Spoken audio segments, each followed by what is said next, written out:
Benchwarmers Podcast. I am Casey Coggins, joined by Andrew Lira. What's up? What's up?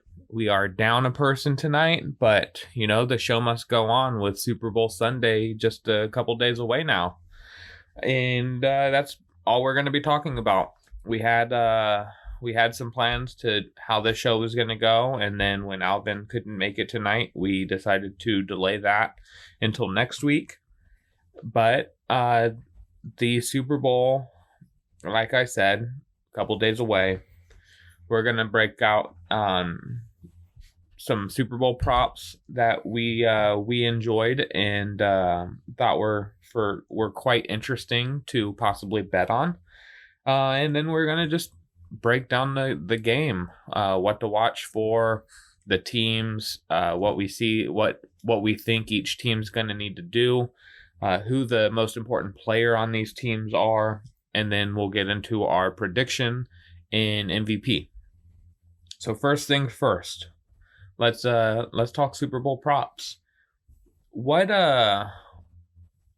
was the first one that stuck out to you, Andrew? My first one, I went with which first coach to be mentioned. I like the obscure ones. Like, it could go either way. There's no real. Yeah, it's literally a coin toss. Yeah, 100, and mine's gonna come down to the coin toss. It's gonna be which coach gets mentioned first after kickoff, and obviously that first coach is gonna be the one that's receiving the kick. Yeah, and it's going to, because these guys are so offensive minded. It would go to the offensive side of the ball there. Now, if we were talking Bill Belichick versus Kyle Shanahan, and we were talking about a defensive minded head coach, then you couldn't even say who wins the kickoff when is going to win that bet. But with how these teams are set up, if the Chiefs win the toss, Kyle Shanahan's not going to be brought up if the Chiefs get the ball first. It's going to be Robert Saleh, the defensive coordinator, before Kyle Shanahan, unless, as you kind of mentioned with obscure, unless for some obscure reason they were like, well, Kyle Shanahan brought him on because, and that's how he gets mentioned, which would kind of be an upsetting way to lose that bet if you bet on Andy Reid. What did you have the odds written down for that? Yeah, I've got Andy Reid at -155 and Kyle Shanahan at +115. Interesting. I guess that might have to have something to do with the fact that this is Andy Reid's second Super Bowl as a head coach. He's been there so long. He's most likely a Hall of Fame coach 100%. that doesn't have a Super Bowl, and so it's kind of no matter what, that's probably going to be what's brought up is, Andy Reid almost won it in 2003. They're gonna bring up his past, all the times he came up short, where Kyle Shanahan, the new hot thing, doesn't have the same kind of history. I could honestly see Mike Shanahan being brought up before Kyle Shanahan. And that has nothing to do with to take away from Kyle Shanahan, but it's, he's the son of a 2-time Super Bowl champion coach who had, he derives a lot of his offensive sets from in how they run the ball and that zone blocking scheme. The first one that stuck out to me was literally the first one that I saw for Super Bowl prop bets, and that's will there be an octopus on the field? And at first I was thinking of course not, an actual octopus, and so it made me think of in hockey, the Nashville Predators. I think it's the Predators. No, they throw a catfish. There's a team in the NHL who throws an octopus onto the ice after a team scores a goal or whenever it is, and that's their tradition. So I'm like, well, I mean, it's not weird that an octopus would be thrown into a sporting event, because it does happen, but then it's in Miami. there's no way an octopus is going to be thrown onto the field. And then I actually like kind of read the fine print of that. What is octopus? And there's an asterisk, and it said it explained what an octopus is, and that's a player scores both a touchdown and a 2-point conversion on the same drive. So if Raheem Mostert runs in a touchdown and then they just run the same play and he gets the 2-point conversion, he's an octopus. He actually shapeshifts. It'll be quite interesting. Amazing. To see. Yeah. And so for that, Caesars is the place that had that prop, and they have a yes, there will be an octopus at a plus 1,200, and no at minus 3,000. So those are the kind of odds that I like to play because I don't like to bet a lot of money. You bet 10 to win 120. And yeah, exactly. You know, I can bet 1 and win 12, like, and that's a good payout to me. It's like 12 is definitely more than 1, and it allows me to place 12 more $1 bets. So the octopus one really stuck out to me. The second one that I saw was will any scoring drive take less than the national anthem?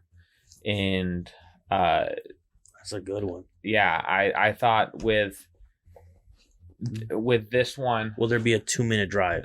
Does that include time stoppage? I think it's just whatever time of possession is, like the game. So if it's, they get the ball with 8 minutes left and they score with 6 minutes left, that's a 2-minute drive. It's not going to be like they got the ball at 6:53 p.m. and they didn't score until 7:05 p.m. That's what I'm saying. But it's going to be an actual like how they calculate drive length as gameplay time, not real life time. And so I with how these offenses both are, like, a 2-minute drive really isn't out of the question. They're very similar to a high flying college football team where it's okay. Well, that was a 55-second, 80-yard 2-play drive for a touchdown. So yes is actually at a minus 250 on that, and no is a plus 180.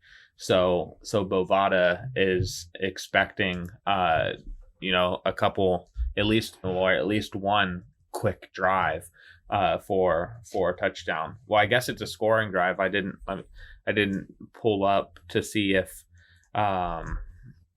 it had to be a touchdown. I think it just said scoring drive, so that includes field goal, which also makes it easier. Makes more sense. And yeah, it just says scoring drive. It doesn't have any modifiers to say a touchdown. So if it's a field goal, a safety, shit. So which is also another prop bet. Will there be a safety? Always. So I liked the scoring drive less than the anthem. What was the second one that stuck out to you? My second one, I got a largest wager made by Floyd. Floyd's a big gambling man, and you got to do it for the gram. Always. Over under is $1 million. Over you got plus 275, and under you got minus 450. And I don't know. I could see him going over $1 million. Oh, easy. He's been kind of quiet lately. He's due for it. Easy, and I think he's still one of the top grossing athletes somehow. And that name, name recognition, Money Mayweather, the money team, all of that, and how do you think he would bet this? Do you think he would? Because to me, Floyd seems like the kind of guy who's like, I'm gonna bet $1 million on each team, like, because I win no matter what, and or do you see him having one team he's going to fully believe in, bet on it, and just let it ride like that? I could see him drop. No, I don't know. It could go either way, really. I can see him putting it all on somebody, at the same time, I could see him just spreading it around. If he does just put it on one team, He's gonna do a mil each. you think that I could see that more than just betting, 2-on-1. 1.5 on the Chiefs to win. Yeah.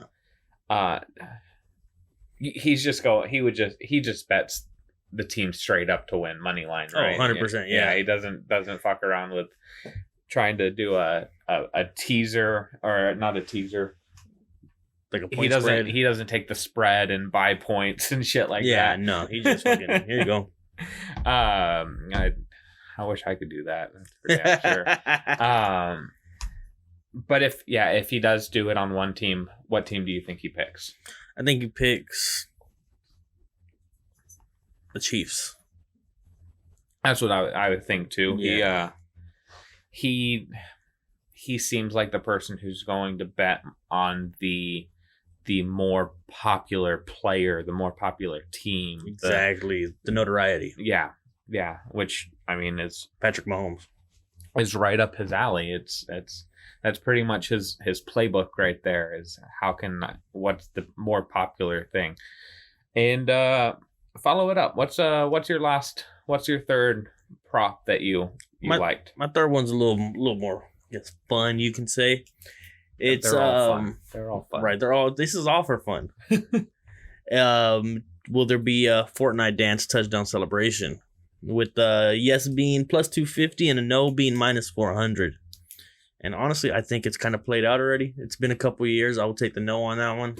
I think one of the reasons why this is a prop bet this year is apparently they're going to have some big Fortnite tournament. Yeah, it's going on. The Fortnite Streamer Bowl, apparently. Yeah. And so I think that's the only reason why that gets brought up. It's getting brought up because, it's back into the spotlight a little bit, even though it's not nearly as popular as it was just even like 11 months ago. Right. So my last one is again as kind of the off the wall one.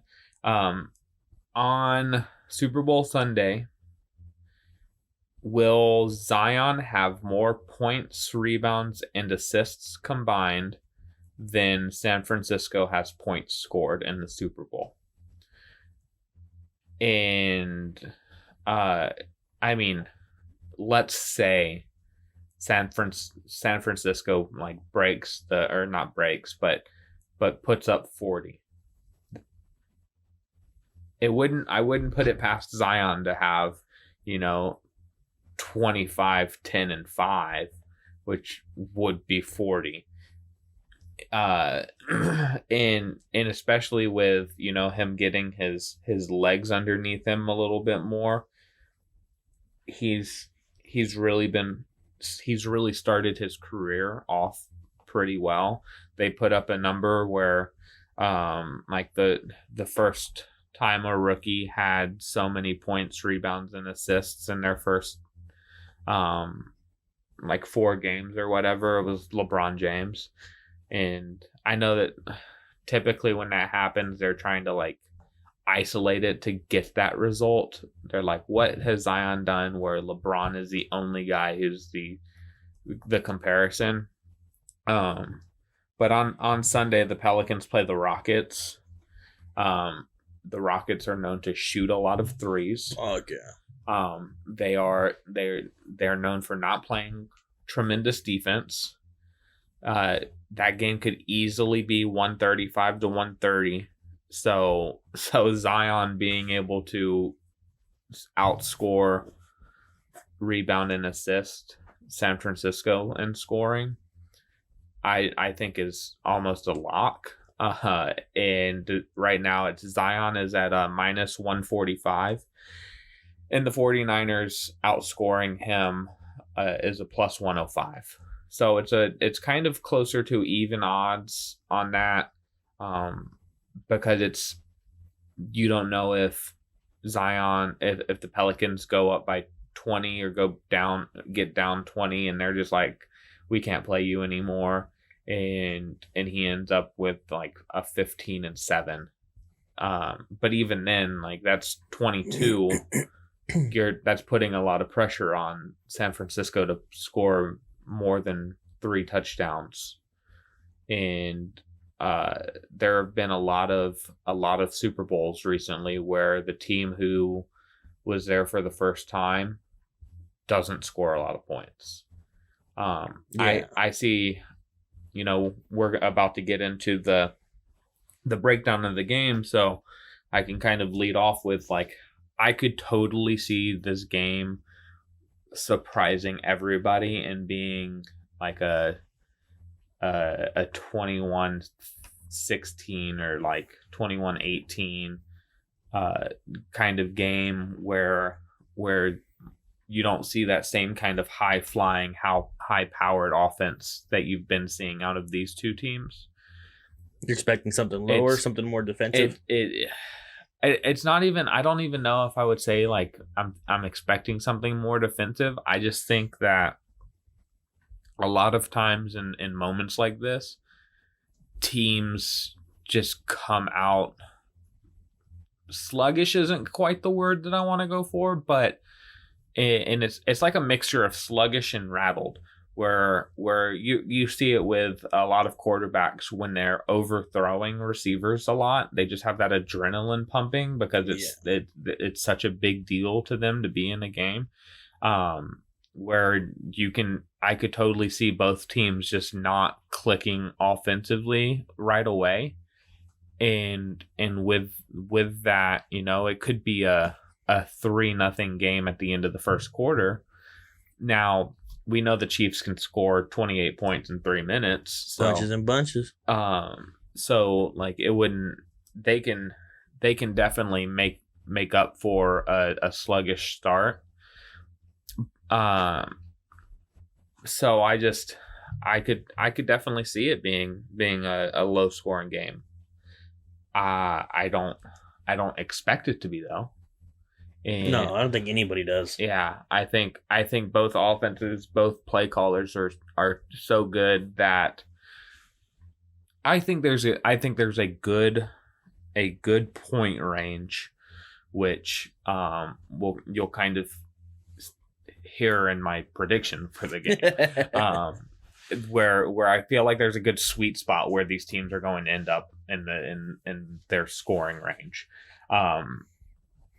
Before we start breaking down the teams, is there any other bets, props, any other just off the cuff remarks? I know we saw some halftime performance props in there with J-Lo and Shakira. They're nice ones. Yeah. I brought it up before we started recording is I thought the obscure one with the halftime performance was, will there be any fly girls? Yeah. Saying like, how will you know if that person's a fly girl? Like J-Lo's not going to be like, and now coming to the stage is my former coworker on In Living Color nobody's going to know that. Or the other one was, will Mark Anthony appear? Will Smith, fucking what's his name? Ricky Martin, DJ Khaled. What else? Will J-Lo play a fucking Selena song? Yeah. So, all of those are not gonna happen. I don't think. No, I'm not expecting it. I do think that Alex Rodriguez is going to be shown. Oh, 100%. Yeah. I mean, his wife's going to be on stage. Yeah. Yeah. So are they actually married or are they just still dating? I thought they were married. I don't know. I don't know. I don't even know why I asked. I don't care. Let's get on to talking about the game. I wanted to start with the 49ers because they're kind of the Cinderella story this year. They're engaged. Okay. With the 49ers, I sure as hell didn't expect them to make the playoffs, let alone the Super Bowl. No one did. Like that was a fluke. The Rams were the favorite entering the season to win that division. and then the Seahawks, and then the 49ers, and then the Cardinals. And that's just the division. Them making the playoffs, them being the number 1 seed, them making this run is, I feel like it's for both of these teams, really. Like, this is like redemption for... I mean, definitely redemption for the Chiefs, but think about how this season went for them. So with the 49ers, you have Garoppolo coming off of getting hurt last year. Low expectations, what's this team going to look like? They had the number 2 pick in the draft and took Nick Bosa. How good is he going to be? Richard Sherman, is he over the hill? He didn't look like the same kind of guy last year. Can Kyle Shanahan find his magic? And they come out and like gangbusters. They did have kind of a weaker schedule in the first half of the season, but they were the second to last team to lose, I believe. I think they lost the week before the Patriots. They might have lost the week after, but they were one of the last 2 teams to be undefeated. And they end up going 14-2. Their 2 losses were to the Falcons and to the Seahawks. They might have gone 13-3. Yeah, 13-3, because it was the Ravens, I believe, that were 14-2. But still, they end up as the number 1 seed.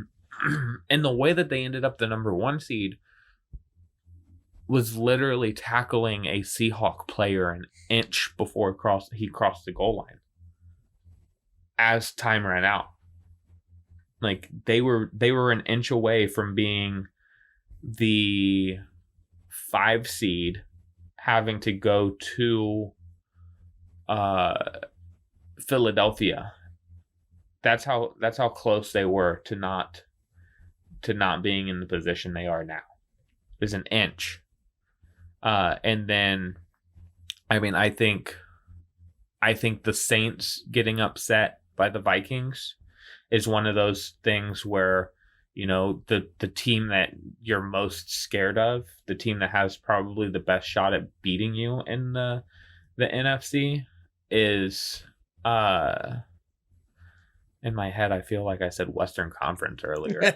But in the NFC, they get upset. And so now, instead of having to worry about facing off against the Seahawks or whoever else, and then ending up having to play the Saints later on in the playoffs, you get to play Minnesota, who you just can completely outclass. And so then, the Packers survive another late scramble by Russell Wilson. And again, I think that, like, the Seahawks had some certain kind of magic against the 49ers that Green Bay just didn't have. So instead of having to play the Saints and the Seahawks in the playoffs, the 2 teams that really gave them the most trouble all year, they're gone. They don't have to play in the playoffs. They get Minnesota and Kirk Cousins, who did have a good game against the Saints, but, you'd rather play him 10 times out of 10 and instead of Drew Brees and Russell Wilson. And then the Packers, who they just completely dominated in both games they played this year. So they kind of had this easier path because of week 17. They get that stop. Like, that's how small these, like, how these little details throughout the season can impact you in a big way. And on the flip side, with the Chiefs, fucking Ryan Fitzpatrick driving 80 yards with 4 minutes left and beating the Patriots in week 17 gives the Chiefs the 2 seed, gives them the bye, makes New England have to play Tennessee, Playing away. play in Tennessee, and they lose. Like, how crazy is the two teams in the Super Bowl? Lucked out. Yeah, I mean, and you kind of make your own luck, but They got like, the easiest route. yeah, they got an easier route because the Ravens get up, or the Patriots get upset by the Titans. The Ravens get upset by the Titans, and the Titans just don't have the same kind of firepower that you do. And the Titans played really well. I keep hearing people say like, yeah, the Chiefs got up on them and the Titans couldn't come back. That game was 21-17 at the end of the third quarter. Mm-hmm. And the Titans were up 17-7. For whatever reason, the Titans kind of got away from Derrick Henry in the fourth quarter. And they started relying on Tannehill. And that's where we're at. Like these little details in the season have led to these two teams playing, and that's essentially my open to the Super Bowl. Is you have two teams who are incredibly talented. You have the best quarterback in the league, the highest powered offense in the league against arguably one of the most talented rosters in the league. And it's just, and then as we brought up earlier about Andy Reid and Kyle Shanahan, two offensive masterminds. Like, this is, had you said this was going to be the Super Bowl before the season started, I think some fans would be like, well, that's a little disappointing. Like, How would the 49ers be there? Yeah. Having watched 19 weeks of football, 20 weeks of football, now you see this and you're fucking excited. Like this is going, like, you think back to last year's dud of a game between the Patriots and Rams, which I loved because I love just football, like, in general. So if it ends up being 3-0, like, if the reason why it's 3-0 is because the defenses are so good that offensive, like, receivers can't get open. There's sacks. There's, like, I enjoy that kind of football. So this game is supposed to be a lot more exciting. It's supposed to be this game should be the Patriots Eagles Super Bowl from a couple years ago, where it's just it's like the Chiefs Texans game, the Chiefs running out of fireworks. Yeah, 51 points. It's like that. It's like the stadium could run out of fireworks because of how many points these teams score. And the reason why, like, we're talking about that is the over under for this game is 54.5. That's a 28-27 game. Yeah. So that's, 7 total touchdowns. Yeah. Which could be fucking done in the first half with these two teams. 100%. So I'm really excited about it. And so let's talk 49ers. What just give me your breakdown of the 49ers. What have you liked the most about them? And I don't like anything about them. You don't like anything about them? I mean, that's a fair assessment. I there are a few things that I like about them. I'm just, not. I have other rooting interests in the NFC that it's upsetting that they're the team in the NFC that's in the Super Bowl. Yeah, exactly. I don't. I'm rooting for the Chiefs. Same, 100% same. So I guess let me isolate this a little bit more.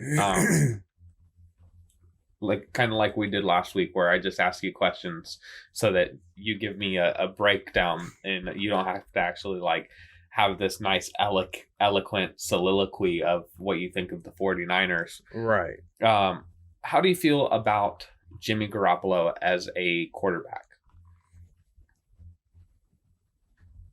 I feel like he's kind of like an Alex Smith. Okay. Yeah, I was going to He's a good. I was gonna start trying to like do some comparisons, some like name games. A fun one we can do, better or worse than Matt Stafford. Oh, it's better. He's always better than a trash bag.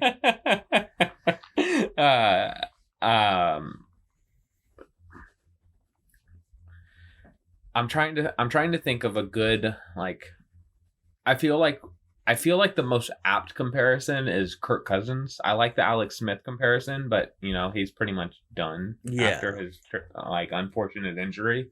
But like I'm trying to think of who is the quarterback like that is starting right now in the league, where if I was to go 1 through 32, where would Jimmy Garoppolo be? Like what rank him? Yeah, like if we were to think of where his ranking would be as far as starting quarterbacks. Are we talking skills wise, or are we talking overall quarterback position? It's kind of more the second one, including field management. Yeah, it's more the second one, because it's more of, if you got your pick of quarterbacks and you could go 1 through 32, and it's like, this is the guy I would take first. He's not there, I would go here. I think Jimmy Garoppolo was probably the worst quarterback that made the playoffs. I mean, one could say that was Ryan Tannehill. Yeah. But yeah, I definitely could see that. That could be a T-9. And because I feel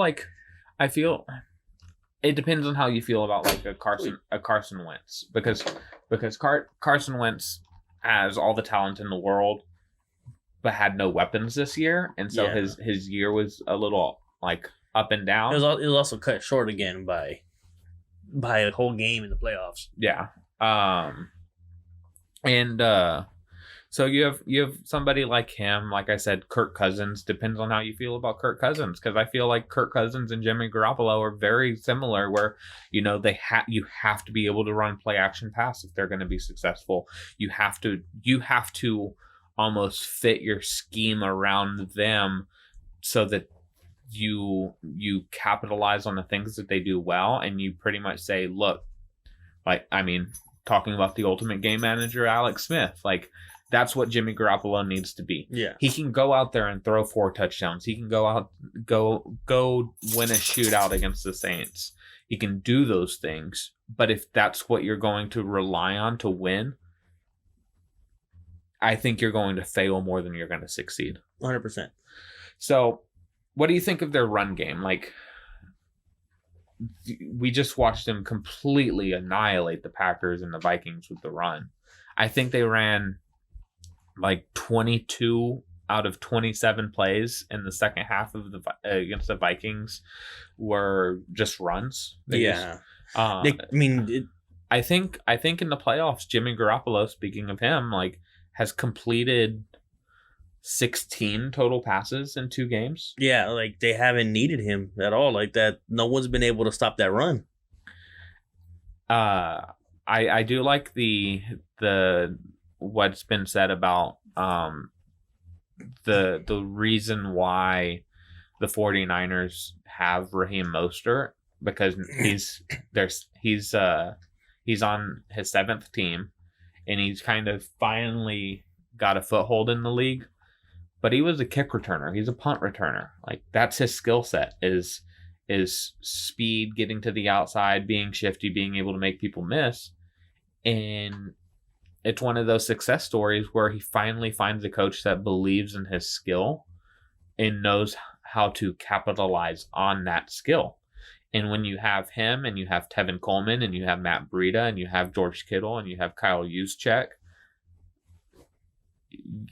running the ball is definitely your bread and butter. Oh, 100%. I mean, look how much they ran all over fucking Green Bay.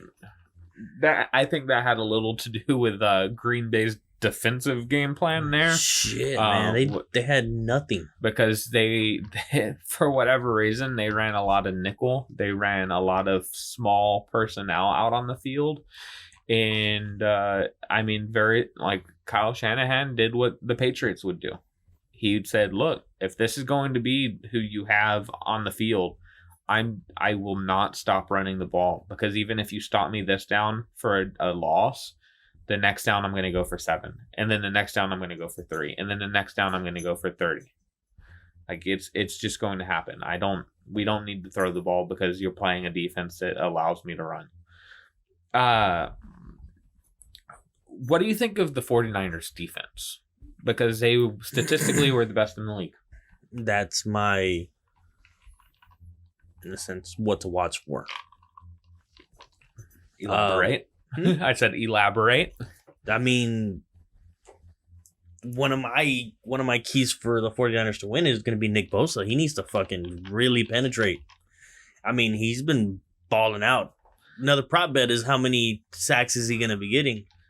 Yeah, I think the over-under was like 1.5. At work today in my Sports Center Slack channel, I came across a prop bet of how many sacks will there be in the game, and the over-under is at 4.5 total sacks. And I kind of like the under. You do? I like the under there, and like, I mean, this just kind of this is playing to your point about, you know, Nick Bosa needs to ball out, like him and Buckner and Armstead and that front four that the 49 and D Ford. I was like, I need to mention the fourth guy. Those that front four can get so much pressure with just going with 4, no blitzing. And so that allows 7 to drop back in coverage, maybe have one spy on Mahomes, and that's kind of how they've cut they've won, is because they can just say, look, our front four is better than your offensive line.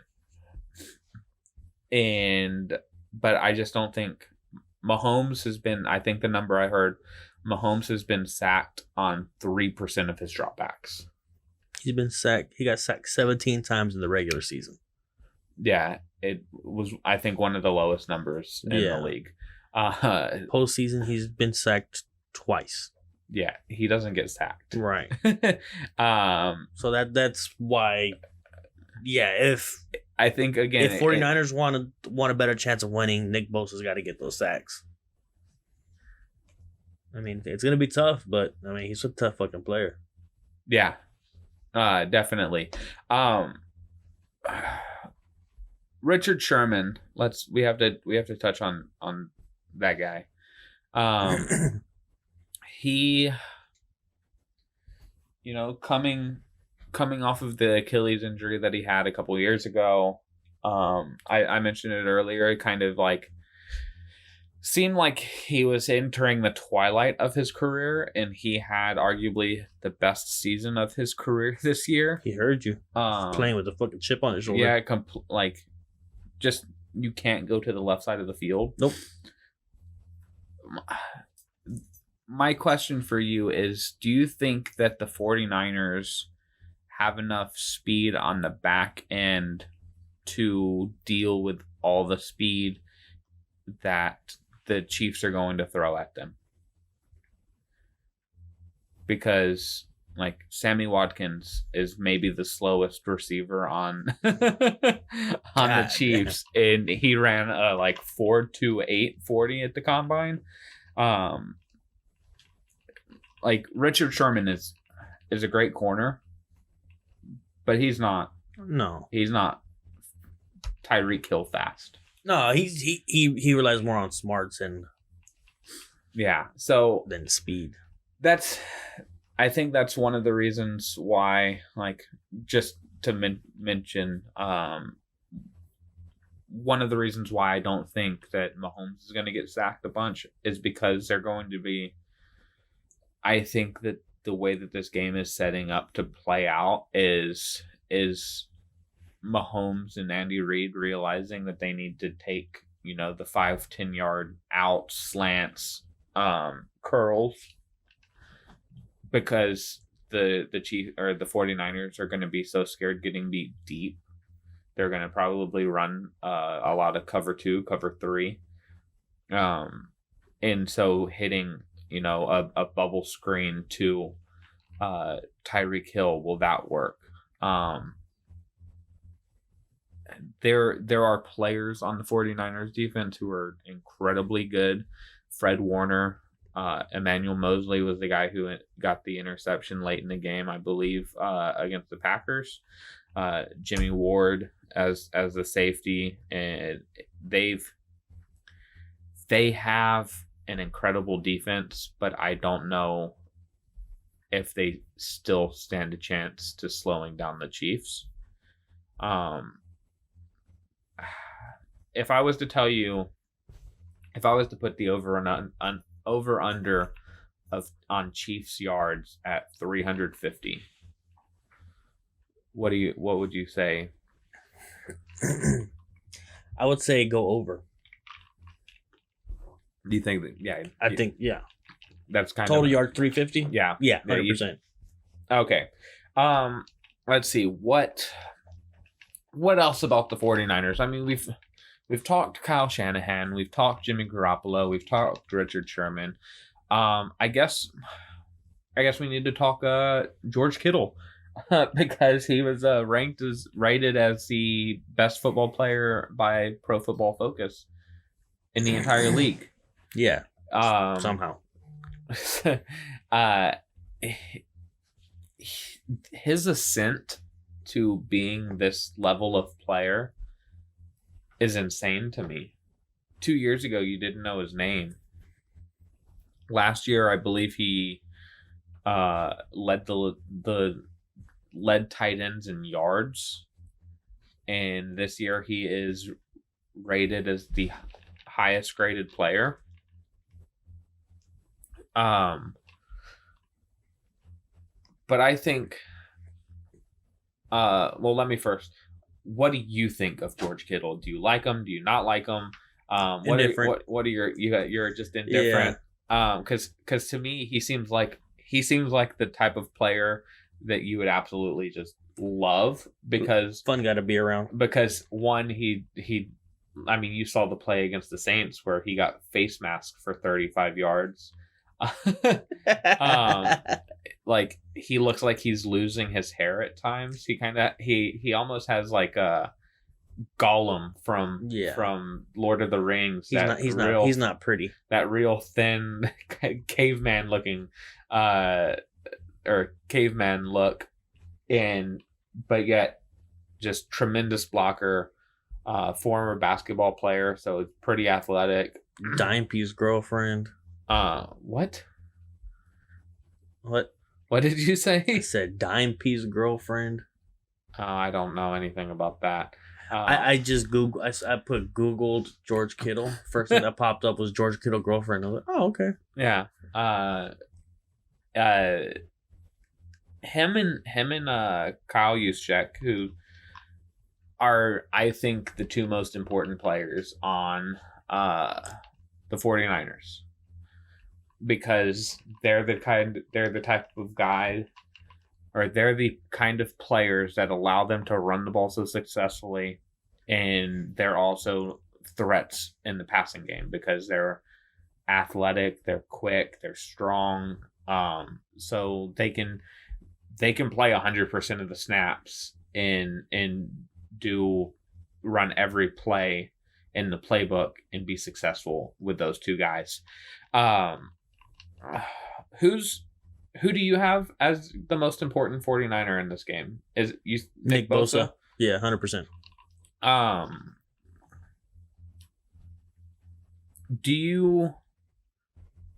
What do you project from him? Because I know you talked about him needing to, kind of wreak havoc, and that's the reason why he's the most important player to you. But if I was to say, like, predict his stat line: tackles, sacks, forced fumble, and then maybe even interception.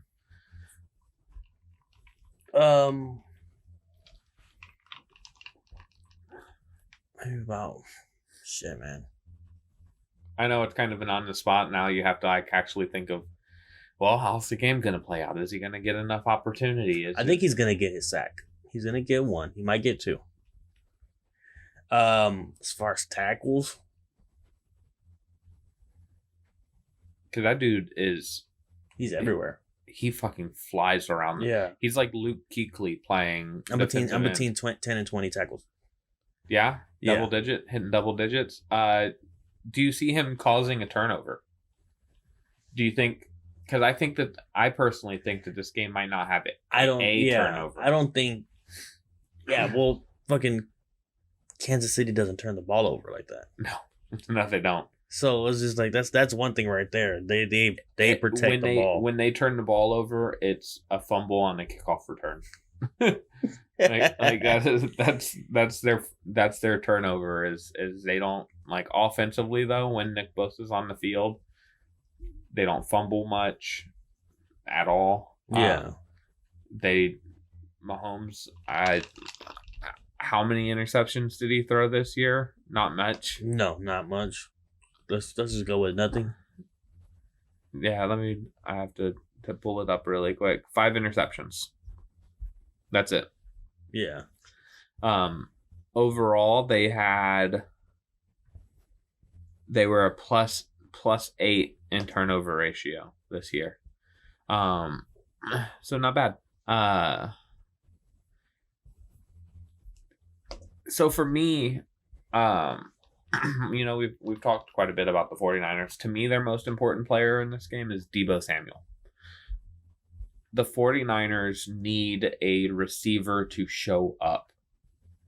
Yeah. They need somebody desperately to kind of take pressure off of the run game, take pressure off of George Kittle. I wouldn't be surprised if the Chiefs just said, look, we're going to double team George Kittle all game. Like, we're going to do that. We're going to play man coverage on your other guys. And we're going to play a base defense so you can't run on us. Like, Jimmy Garoppolo, go out and beat us. That's what I can see the Chiefs doing. Yeah. And dare you. And that's why I think Deebo Samuel is such an explosive player. And he's had such and it's crazy that he's a rookie, like that he's also a really good blocker. And so like he's the one that he had the lead block on one of the Raheem Mostert touchdowns last week or 2 weeks ago against the Packers. And so I just think that they need him to, I think they need him to have an 8 reception, like 80 yards and a touchdown. Like that's the kind of game they need out of him. Yeah. So now to the Chiefs. I mean, the Chiefs breakdown could be really easy. They have the best quarterback. They have the best offense. And they're really fucking good at it. They're good at creating chunk plays. They took what they did last year and they just turned the amp up to 11. Yeah, I was like, they just kicked it up. Yeah, they're and I think a little bit of that has to do with the fact that Sammy Watkins is playing just as well as he did last year. I mean, his numbers might be different, but as far as the way that he's playing, very similar. But then you're adding weapons in the Mecole Hardman. You're adding Robinson, Damian Williams. It's kind of had his coming out party a little bit. They don't even need LaShawn McCoy anymore. And then they have a pretty good line with Eric Fisher, former number 1 draft pick, Mitchell Schwartz, who might be the best tackle in football. They have answers for everything. That's kind of the common theme that you hear about them, is if you try to take away the pass, they can run on you.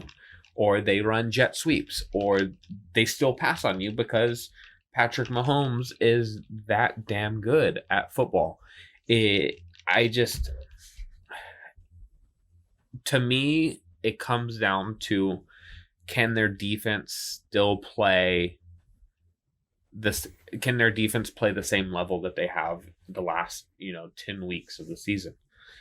I gave Alvin shit when we talked about the Chiefs, because when the Chiefs went down 21-0 to the Texans, he texted saying that the Chiefs defense was suspect.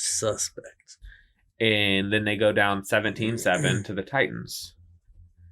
And both of those times, the Chiefs didn't allow another touchdown. I think the Titans didn't score another touchdown until like 2 minutes left in the game, and the game was kind of out of hand. And that was kind of how it happened with the Texans too, is they scored 45 straight points, something like that, against the Texans. Yes, it was ridiculous. They straight up ran out of fucking fireworks. And they apologized about it. So that's, I think, with the Chiefs, is that their defense has been playing so damn good. They essentially shut down Derrick Henry last week, who had been, the best running back in football. Nobody could tackle him. Yeah, they were just running the ball down everybody's throat, and they couldn't do it against the Chiefs. He had a couple decent runs, and again, they, like I said, they got up. I think they gave up too quick. But you get this kind of, I do think that the Titans changed their game plan too quickly in the third quarter. But it's almost out of fear for the Chiefs offense. Is our offense has to be perfect because their offense is perfect. Yes.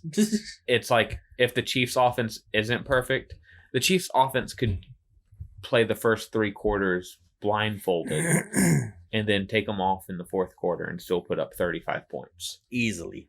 And that's I think one of the trickiest parts about this game for the 49ers. It's to make, as much as it pains me to say this, to make another Patriots reference. When you play the Patriots, or at least when you have played them in the past, I feel like a lot of teams lose because they feel like they can't make a mistake. And if they do make a mistake, the Patriots capitalize on it, and they go down, they score, and they step on your throat and put the game away. And so, like, is that going to be the 49ers? Is Kyle Shanahan going to get in their own head? Think back to being up 28-3 and then changing what they were doing that was successful, and then becoming a meme? And then, yes, becoming a meme.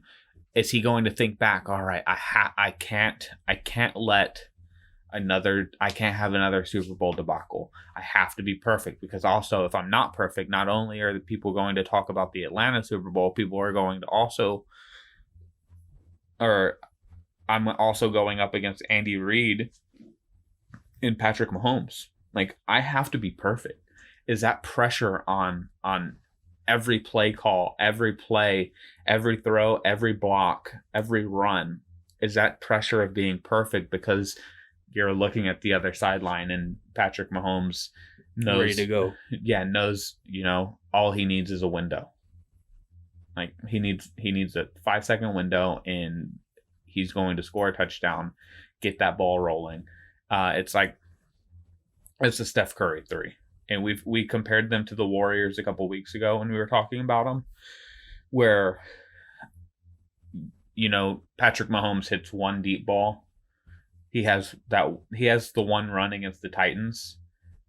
And that one run against the Titans at the end of the first half pretty much just iced it for them. Like, it was once you saw him run that in, you pretty much could have just left, turned off the game, the Chiefs are winning. Like if that's what starts the snowball effect. And so for you with the Chiefs, is it going to be strictly their offense? Like, do you think, and I guess the way that I mean that is, does it really matter how well their defense plays if their offense is clicking? No. I think Kansas City is in the same kind of realm as early Mike Vick, where you don't have to beat them, you just have to outscore them. Yeah, the early the Drew Brees Saints from like 2011 to 2016. Yeah, just put up more points. Yeah, terrible defense, but you're going to be able to score on them, but they're gonna put up a lot of points on you. Yeah, it's kind of like what Bill O'Brien, now GM of the Texans, hilarious. What he said after the game is like, we had to put up 50 to beat them. Like that's how we entered the game, is you have to put up 50 to beat them. And so that doesn't, if that's the case, then definitely I don't think really depends on how well the Chiefs defense does. If the Chiefs defense plays well, you're fucked. Oh, 100%. 100%. Is there anything specific about the Chiefs that you want to touch on, or do you want to announce who your most important player is and talk about him? Man, my most important player is the one that everyone's been talking about. Patty M? Yeah, my homie, Patrick Mahomes. Like, it's all going to fall on him. Yes. It's all on his shoulders. This whole game. Yeah. Yeah. I think he keeps such a cool head where I don't think there's really pressure. At least he hasn't shown any real pressure. To me, it's just completely insane how certain things line up so well to make comparisons. Because he's Steph Curry. 100%. He down to the skin tone. Down to the swag that he carries, the way that they score, the high flying electric offense, the changing the game. In NBA articles, they talked about Steph Curry has a gravity. It's called the Steph Curry gravity effect, where when he's on the court, defenses have to bend to get closer to him to be able to try to guard him in a certain way, and that opens up a side of the court for the Clays and the Draymonds to operate. And that's kind of how Patrick Mahomes is he has a gravity where you focus so much on him that's when they hit you with a double reverse. That's when they hit you with a play action pass for 70 yards. He can do so many different things to hurt you, and all it takes is one play. Because, like I said, that run against Tennessee, that one play sparked their offense. It sparked the team. It was like, all right, Patrick Mahomes is not going to let us lose this game. We can go, like, we're invincible now. Yeah, 100%. You can fuck off. And this is only his second year as a starting quarterback in the league. It's his third year in the league. It's his second year as a starter. And he's gone AFC Championship and Super Bowl in back-to-back years. And MVP.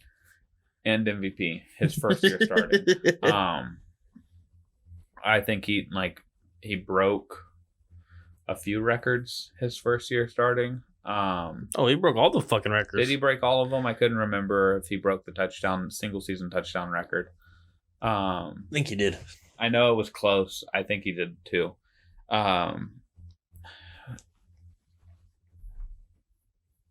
Where do you see his career, the career arc for him? Because I feel like he's he's what we wanted Aaron Rodgers to be.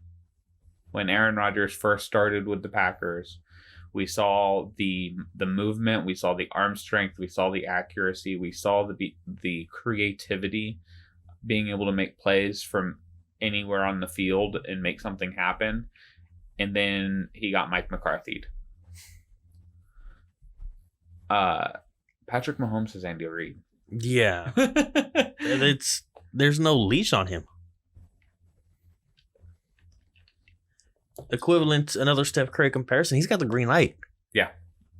It was the difference is that Steph Curry had Mark Jackson his first couple years, and it kind of taught him, like, here's how we play team defense. This is how we play team ball. This is how we're going to be a professional organization.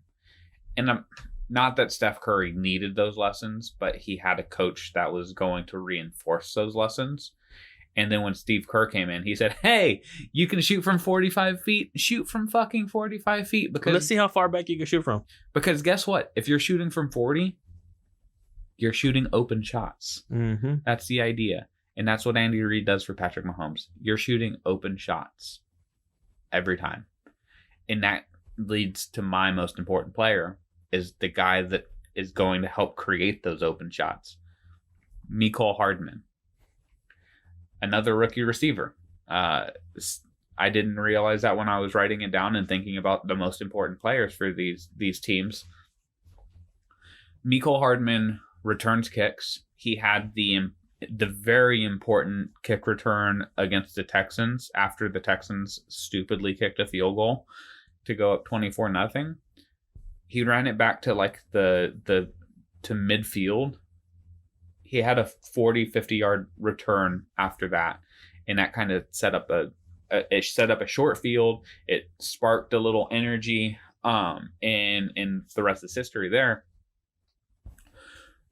And the reason why I have him in this game as the most important player is Tyreek Hill and Travis Kelce obviously are going to have the eyes on them. Mecole Hardman is going to have the best matchup more often than not. Oh, yeah. Can he blow the top off of a defense? Like, can he hit a seam on an end around? They use him in so many different ways. He's so fast. He is their Swiss Army knife. He unlocks everything. He's their tool that they can use in different situations. When I talked about it earlier with the 49ers, if the Chiefs double team Kittle, Deebo Samuel needs to step up to like alleviate some pressure on Garoppolo. If Tyreek Hill's going to have the best cornerback on either side, whoever it is, whether it be Sherman or any Emmanuel Mosley, whoever, on Jimmy Ward, anybody on the 49ers, and you have Fred Warner on George Kittle, and then Sammy Watkins gets the number 2, like, you're going to have the weak link on Mecole Hardman. If, like I said about Deebo, if Mecole Hardman has, I think his numbers can be a little lower because of how they use him. If he has 5 catches for 75 yards and a touchdown, the Chiefs win. I think the Chiefs win going away if he has that kind of game. Because I don't think that... I'm really interested to see in the type of defense the 49ers are going to try to play on the Chiefs. Are they going to try to run a man-centric defense? Are they going to run more of a zone-centric defense? Who are they going to line up on Kelce? Who are they going to line up on Tyreek Hill? Are they going to say, we're going to play 7 in coverage and we're going to have Fred Warner spy. We're going to rush the 4. We're going to make sure, like, run all day on us. We're not going to let you throw on us. We're going to do our damnedest to throw on us. I'm really interested to see in how it all plays out, like, because this game is, these teams are so talented, these coaches are so good. When it comes down to to X's and O's, like what's going to work, what are the moves that each team are going to try to make, what are those little wrinkles that coaches throw into games to make this happen, to give them that little advantage. And I think I'm I don't know if it's just because the Patriots aren't in it that I'm so excited about the Super Bowl. You're all about that. Yes, very much so. Because I mean, what, the Patriots have been to 9 Super Bowls in the last 20 years. Shit, something like that. So, like I was excited for Colts Saints, and I was excited for Broncos Seattle. I was excited for 49ers Ravens. I was excited for Green Bay Pittsburgh, I think is who they played. So they're like, but I think those are different levels of excitement. Like this, I'm excited for because these teams can do so many different things on so many different levels. And I'm really excited to watch this Super Bowl. And it's gonna be fun to see something new. I don't know if I asked this, so I'm gonna ask it again. If I did earlier, the over under is 54.5. Do you see the over being? You have the over. Yeah. That was kind of my sneaky transition to make your prediction, because it's prediction time. Unless, as I always do, I have to ask anything else you want to touch on about these two teams, these coaches, offense, defense, special teams. Nah, I got Chiefs winning 35-30. I got Chiefs winning 35-27. Close enough. Yeah. Field goal. So, like, you do have the over. I, of course, have the under. Uh-huh. Or, no, I have the over, No, too. you have it, yeah. I have 62. I didn't math right earlier. So we both have the over, kind of an easy over, too, I think. Yeah. And we alluded to it earlier. Like, would you be surprised if the over got hit in the first half? Not at all. I'm just looking back at that fucking Houston game where it's just 51 for the final. Yeah. 51 just by themselves. Yeah, easy. And it's almost like there's a chance that this is there's a chance that this is that Chiefs Rams game in from last year, that like 55-51 game. Yes, 100%. And I think everybody would love that. Oh, everybody loved that game last year. Game of the century is what. That's what we wanted for Super Bowl. Except the thing about that game is pick sixes and sacks, and like there was some ugly football being played in spurts. Oh, yeah. Whereas like we want like a 51-50, like no interceptions, no turnovers, like, but yet the defense is still kind of a play. Like there's a good middle ground where the defenses are playing well, but yet you want good hits and not a lot of yards after the catch. Yeah, exactly. And we both have the same Super Bowl MVP. Yeah, because we both have the same winning team. 100%. And there's only one person that's going to get that MVP from that team. If they win, it's pretty much going to be on the back of the arm of Patrick Mahomes. Down the legs. That's actually what I was just about to ask. There's been a lot mentioned about his legs, the over-under rushing yards for him, and I don't know if he's going to run that much this game. I could see him. I think that I could see him leading in rushing. That's if Nick Bosa does cause havoc, and that's what I was going to say is that if he gets him out of the pocket, that's only half the battle. The 49ers are so fast that Nick Bosa is running down like wide receivers. Yeah. Like Patrick Mahomes is a pretty athletic guy. But like Nick Bosa and Buckner and like, I mean, I mentioned Fred Warner a couple times too. the 49ers have such great defensive speed that I'm really curious. Like, are those running lanes that Patrick Mahomes has had going to be there this game? And because you don't want him running too much, because if Bosa gets one good lick on him, like that's a lot riding on it. yeah. So, and just how the 49ers are going to play defense, like I said earlier, it's one part of the reason I'm so excited is because these teams can do so many things that I can't wait to watch how they have schemed. Like what is it that they decided, all right, this is going to be our game plan. I want to see the game plans that these two teams have offensively and defensively attacking each other, because they have been the two. I think the Ravens had the best record. But I think part of that had to do with Mahomes getting hurt. Had Mahomes not got hurt, I would say that they would have probably been the 1 seed in the AFC. So it's 2 of the top 4 teams in the league playing against each other. And just to reiterate what I've been saying for the last 5 minutes, I'm super excited about it. You super excited, Andrew? 100%. Like, yeah, it's something new. It's something shiny. If we both have the Chiefs winning again, Patrick Mahomes gets his first Super Bowl. Yep. He's in his 3rd year. He's 25, I think. Maybe 24. So he's still early in his career, still young.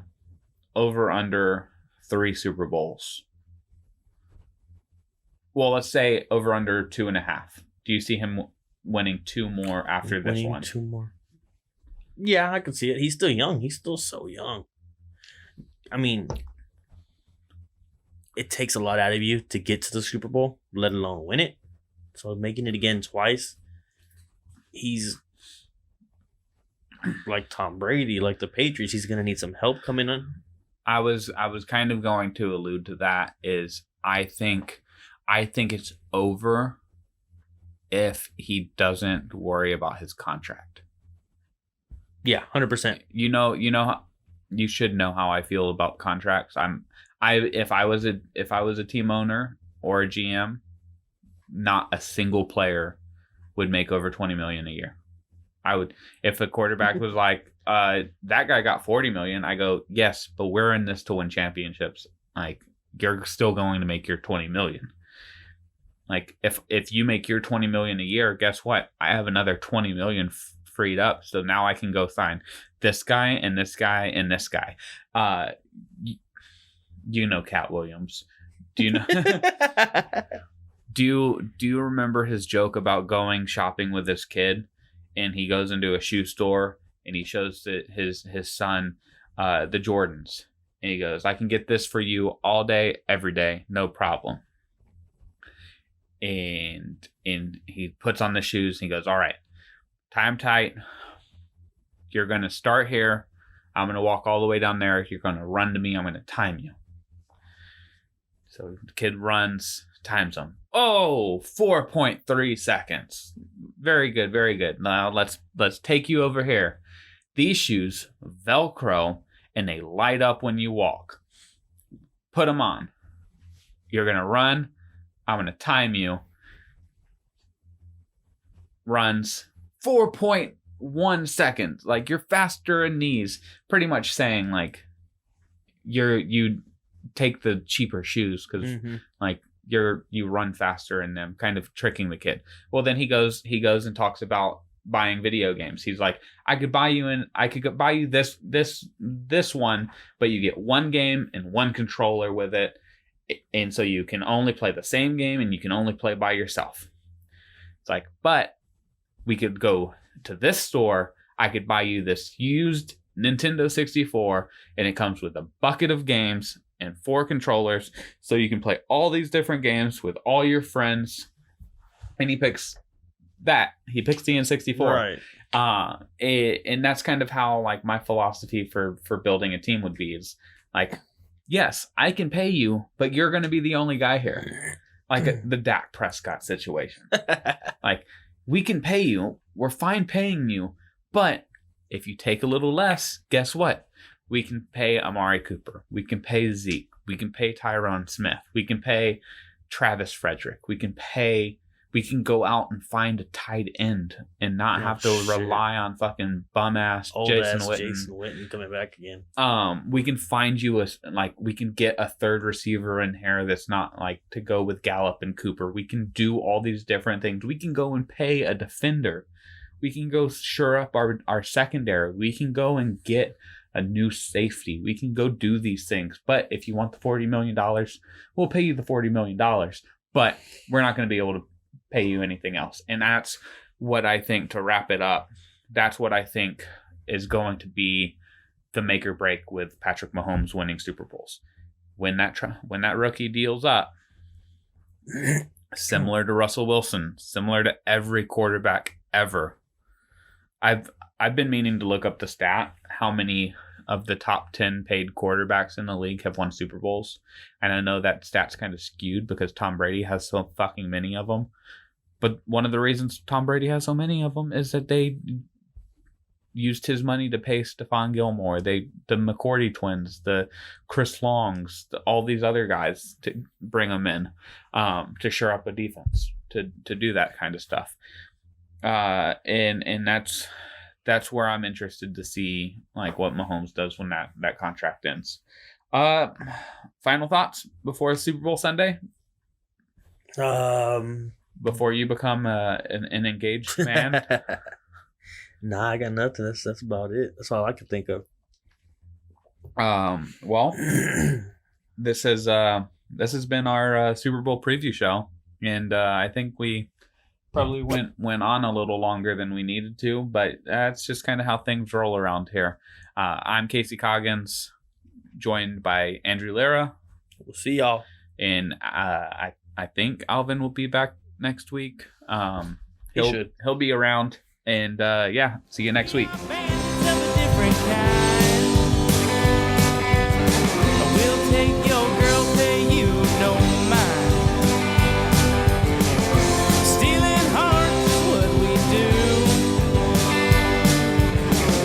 Watch out, girl.